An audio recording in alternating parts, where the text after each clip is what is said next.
அண்மை செய்தியை பார்த்து வருகிறோம். தமிழ்நாடு அரசு பணியாளர் தேர்வாணையத்தின் தேர்வு கட்டுப்பாட்டு அதிகாரி சண்முக சுந்தரம் பணியிட மாற்றம் செய்யப்பட்டதாக தகவல் வெளியாகியிருக்கிறது.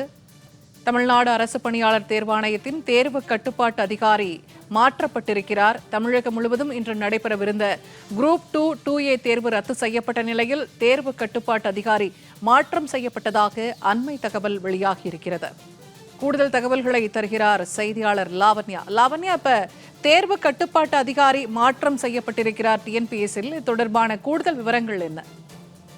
வணக்கம். சென்னையில் டிஎன்பிஎஸ்சி குரூப் 2 மற்றும் 2A முதன்மை தேர்வு காலையில் நடைபெற்று வந்த ஒரு நிலையில் அரும்பாக்கத்தில் உள்ள வைஷ்ணவா கல்லூரியில் தேர்வு மையத்தில் நிர்வாக குழப்பம் காரணமாக தேர்வர்கள் தொடர்ந்து போராட்டத்தில் ஈடுபட்டனர். இதன் காரணமாக தமிழகம் முழுவதுமே டிஎன்பிஎஸ்சியால் நடத்தப்படக்கூடிய இந்த குரூப் 2A மற்றும் தேர்வுகளானது நிறுத்தி வைக்கப்பட்டது. தேதி பின்னர் அறிவிக்கப்படும், மாற்று தேர்விற்கான தேதிகள் பின்னர் அறிவிக்கப்படும் என தெரிவிக்கப்பட்டது. இது மிகப்பெரிய ஒரு சலசலப்பை ஏற்படுத்தியது. ஏனென்று கேட்டால் டிஎன்பிஎஸ்சி என்பது ஒரு அரசு பணியாளர் தேர்வாணையம்.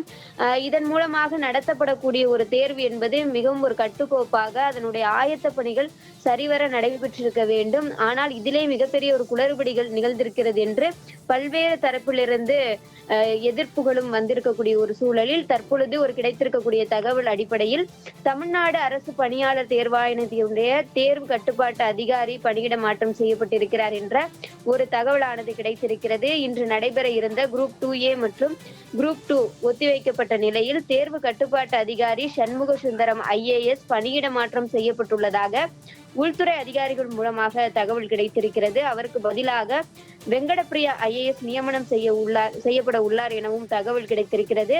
இதற்கான அதிகாரப்பூர்வ அறிவிப்பு விரைவில் வர உள்ளதாகவும் தகவல் கிடைத்திருக்கிறது. தகவல்களை வழங்கியமைக்கு நன்றி லாவண்யா.